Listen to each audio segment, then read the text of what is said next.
नमस्कार, हिंदी खबर देख रहे हैं आप। मैं हूं आपके साथ पंकज यादव। शुरुआत करते बड़ी खबर के साथ। दिल्ली ब्लास्ट के बाद एटीएस का एक्शन। यूपी के कई ऐसे जिले जहां पर संदिग्ध मदरसे रडार पर है। यूपी एटीएस ने गहन जांच के लिए जारी कर दिया है नोटिस।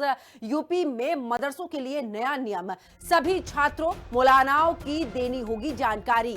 एटीएस को देनी होगी पूरे तरीके से जानकारी। कितने छात्र मदरसों में पढ़ रहे हैं, कौन कौन से मौलाना वहां पर पढ़ा रहे हैं, कितने शिक्षक है, एक एक डिटेल पूरी एटीएस को देनी होगी। तो सभी छात्रों की, इसके अलावा मौलानाओं की भी डिटेल देनी होगी। एटीएस को देनी होगी पूरी जानकारी। दिल्ली ब्लास्ट के बाद एटीएस का एक्शन अब कड़ा रुख अपनाता हुआ। यूपी के कई जिलों में संदिग्ध मदरसों पर नजर। यूपी एटीएस ने गहन जांच के लिए जारी किया है नोटिस। यूपी में मदरसों के लिए नया नियम लागू किया गया है। सभी छात्रों की मौलानाओं की देनी होगी पूरी जानकारी। एटीएस को देनी होगी ये पूरी जानकारी, जिसके बाद आखिरकार संदिग्ध रूप से अगर कोई भी मदरसा चलता हुआ मिलता है या फिर उसके पास मान्यता नहीं है, ऐसे में एक बड़ा एक्शन यहां पर लिया जाएगा। साथ ही छात्रों की गतिविधि को लेकर भी, मदरसों में क्या कुछ गतिविधि चल रही है, इसकी जानकारी भी अब एटीएस को देनी होगी। जिसके बाद आपको बता दें कि पूरी डिटेल, कितने मदरसे हैं, जो मदरसे हैं, कितने बच्चे उस मदरसे में पढ़ रहे हैं, कितने शिक्षक वहां पर हैं, कितने मौलाना वहां पर है, आखिरकार पूरी डिटेल यहां पर देनी होगी। जिसके बाद अगर कोई भी संदिग्ध गतिविधि इस दौरान मिलती है, उस पर कड़ा रुख एटीएस अपनाती हुई नजर आएगी। तो सभी छात्रों की बात करें, मौलानाओं की बात करें, पूरी जानकारी अब एटीएस को देनी होगी। ऐसे में यूपी के मदरसों पर एटीएस की नजर है। दिल्ली ब्लास्ट के बाद योगी फोर्स पूरी तरीके से अलर्ट मोड पर नजर आ रही है। ऐसे में अब एटीएस इन मदरसों पर शिकंजा कसती नजर आएगी जहां पर संदिग्ध गतिविधियां चल रही हैं, क्योंकि अब आगे किसी भी तरीके की कोई संदिग्ध गतिविधि ना हो, इसको लेकर, इसको ध्यान में रखते हुए एटीएस ने पूरी जानकारी मांगी है। पूरी डिटेल जो है वो यहां पर देनी होगी। छात्र कितने पढ़ रहे हैं मदरसों में मौलाना कितने हैं, कितने शिक्षक वहां पर है, पूरी एक एक डिटेल जो है वो अब एटीएस को देनी होगी। इसको लेकर एटीएस ने कई जगह पर नोटिस भी जारी किया है। यूपी के मदरसों की बात करें तो अब नया नियम यहां पर लागू होगा। समय को लेकर बात करें, कितनी संख्या छात्रों की वहां पर है, कितने शिक्षकों की संख्या वहां पर है, ऐसे में हर एक पहलू पर पूरे तरीके से जानकारी जो है अब एटीएस को देनी होगी। तो दिल्ली ब्लास्ट के बाद योगी फोर्स पूरे तरीके से अलर्ट मोड में नजर आ रही है। यही वजह है कि यूपी में मदरसों पर एटीएस पूरे तरीके से पैनी नजर बनाए हुए है। मदरसों पर छात्रों मौलानाओं को लेकर पूरे तरीके से एक एक डिटेल जो है वो एटीएस को देनी होगी।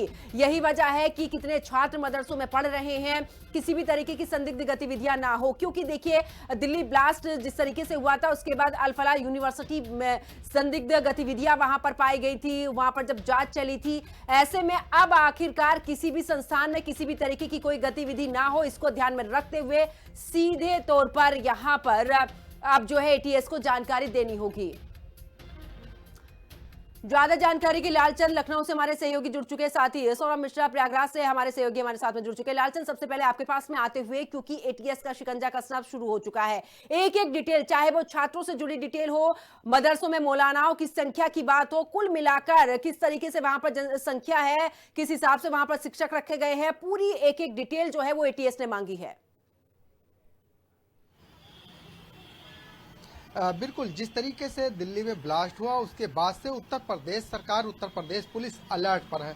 और यही वजह है कि देखिए, अब एटीएस भी मदरसों की जांच करने जा रही है और जांच शुरू भी कर दी है। जिस तरीके से एटीएस मुख्यालय से निर्देश भी जारी हुआ है, चाहे वो बांदा की बात करें, चाहे महोबा की बात करें, चाहे चित्रकूट की बात करें, यहाँ पर जो है सुरक्षा एजेंसियों ने जाँच भी शुरू कर दी है। यहाँ तक कि अल्पसंख्यक विभाग ने भी इसकी पूरी रिपोर्ट जो है मांगी गई है, क्योंकि जहाँ जो मदरसे हैं उसमें बड़ी संख्या में जो शिक्षक है वो भी मौजूद है, बच्चे भी रहते हैं, मौलवी भी रहते हैं, प्रबंधक भी रहते हैं, तो उनकी डिटेल मांगी गई। यहाँ तक कि जो बच्चों के अभिभावक हैं उनकी भी डिटेल मांगी गई है। यानी कि पूरी जानकारी एटीएस ने अल्पसंख्यक विभाग से मांगी है, क्योंकि आपको बता दूं कि उत्तर प्रदेश में 16,000 से ज्यादा जो है मदरसे हैं। और इसके साथ ही अगर आपको ये भी बताऊं कि जो है 8,000 से ज्यादा गैर मान्यता प्राप्त मदरसे हैं और 500 60 जो है अनुदानित मदरसे हैं जो सरकार के जो है पैसे से चलते हैं। तो इन सब चीज की जानकारी कहीं ना कहीं एटीएस जुटा रही है और यही वजह है कि एटीएस ने पूरी विस्तृत जानकारी जो है अल्पसंख्यक विभाग से मांगी है। और यह माना जा रहा है कि जिस तरीके से हर एक गतिविधियों पर जो है एटीएस की नजर यहां पर देखने को मिल रही है, क्योंकि एटीएस ने चाहे वह अभिभावक हो, चाहे बच्चे हैं, चाहे मौलवी हो, चाहे प्रबंधक हो और चाहे मौलाना हो, सभी की डिटेल मांगी है और यहां तक कि अन्य गतिविधियों की भी डिटेल एटीएस के द्वारा मांगी गई है। यानी कि 16,000 से ज्यादा जो उत्तर प्रदेश में मदरसे हैं उसकी जांच करती हुई अब एटीएस दिखाई देगी। क्योंकि आपको ये भी बता दूं कि उत्तर प्रदेश सरकार ने भी जो है मदरसों की जांच कराई गई थी और इसमें देखने को मिला था कि बड़ी संख्या में उत्तर प्रदेश के अंदर मदरसे फर्जी पाए गए थे। उसको लेकर भी जो है कार्रवाई की बात कही गई थी।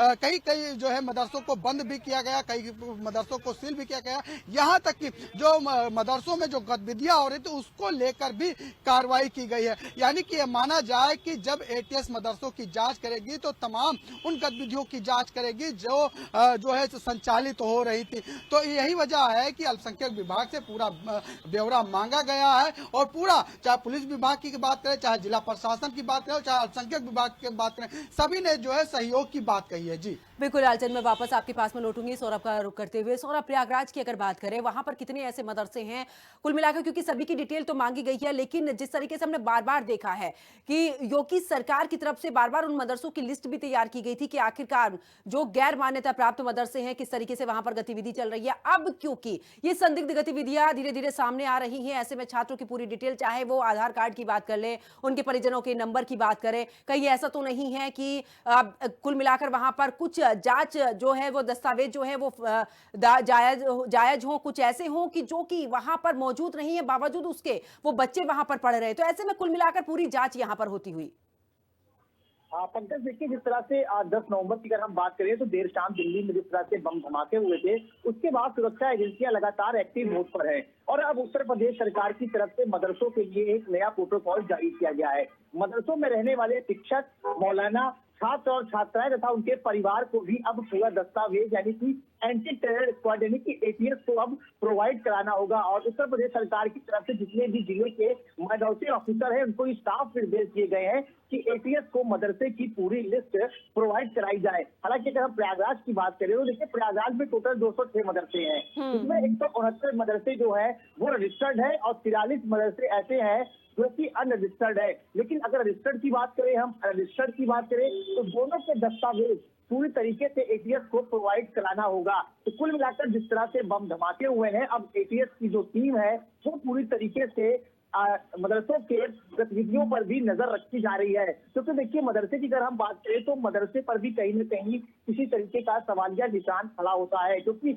यहाँ पर जो मौलाना पढ़ा रहे हैं, शिक्षक जो पढ़ा रहे हैं, छात्र छात्राएं जो पढ़ रही हैं, वो आखिर यहाँ पर कब से पढ़ रहे हैं, कब से रह रहे हैं, उनका घर कहाँ पर है, तो उनके जो पूरे जो डॉक्यूमेंट्स है वो अब एटीएस जो है वो धीरे धीरे खंगालने शुरू कर दिए है। क्योंकि अगर हम बात करें तो लगातार जितने भी जिले की जो अल्पसंख्यक अधिकारी हैं उनको ये साफ निर्देश दिया गया है कि अपने जिले से जितने भी मदरसे हैं उनकी जो पूरी लिस्ट है वो एटीएस को तुरंत प्रोवाइड कराई जाए। उसके बाद जो एटीएस है वो हर मदरसों में जाके जांच पड़ताल करेगी। अगर उनको मदरसा सही लगता है कि मदरसे की गतिविधियां सही है तो वो उस पर कार्रवाई नहीं करेंगे, लेकिन अगर उनको जरा भी थोड़ा बहुत शक होता है कि अगर इस गतिविधियां में शॉर्ट गड़बड़ी है तो वो तुरंत उसके खिलाफ एक्शन ले सकते हैं। तो कुल मिलाकर अगर हम धमाकों की बात करें तो दिल्ली इस प्रकार से हुए थे, उसके बाद लगातार सुरक्षा एजेंसियां लगातार एक्टिव मोड पर हैं। अगर यहीं पर हम डॉक्टर शाहीन की बात करें तो डॉक्टर शाहीन का भी यहाँ पर ताल्लुकात 1996 से लेकर 2002 तक रहा है, जो कि मेडिकल की स्टूडेंट थी। 2002 में यहीं से एमडी की डिग्री हासिल किया था और वो लगातार डॉक्टर एसोसिएट प्रोफेसर के पद पर थी। तो इस तरह की गतिविधियों में जो भी लोग शामिल है, चाहे वो फिर डॉक्टर हो, फिर वो चाहे मदरसे से ताल्लुकात रखते हो, तो अब एटीएस की जो टीम है और हर विभाग की जो अलग अलग टीमें हैं वो लगातार जांच पड़ताल कर रही है। पंकज, बिल्कुल सौरभ, वापस आपके पास में लौटेंगे लालचंद के पास में चलते हुए। लालचंद, कई बार हमने देखा है कि जब संदिग्ध रूप से वो बच्चे भी पकड़े गए हैं, जब पहले जांच चली थी, मदरसों में संख्या कुछ थी, वहां पर बच्चे जो थे वो दूसरे राज्यों के बच्चे भी यहां पर देखे गए थे, तो क्या ऐसे में अब उन पर भी कड़ा रुख यहां पर अपनाते हुए नजर आएगी एटीएस?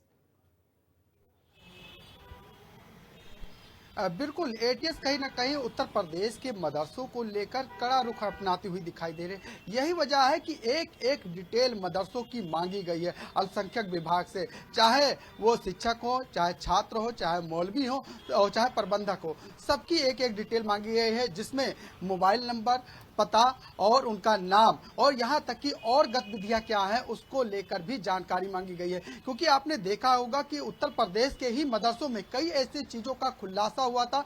जिस तरीके से कुशीनगर की बात करें, चाहे बहराइच की बात करें, यहाँ पर मदरसे के अंदर जाली नोट बनाने का काम किया गया था। एक बड़ी छापेमारी की गई थी। उस बड़ी छापेमारी के दौरान ये बड़ा खुलासा हुआ।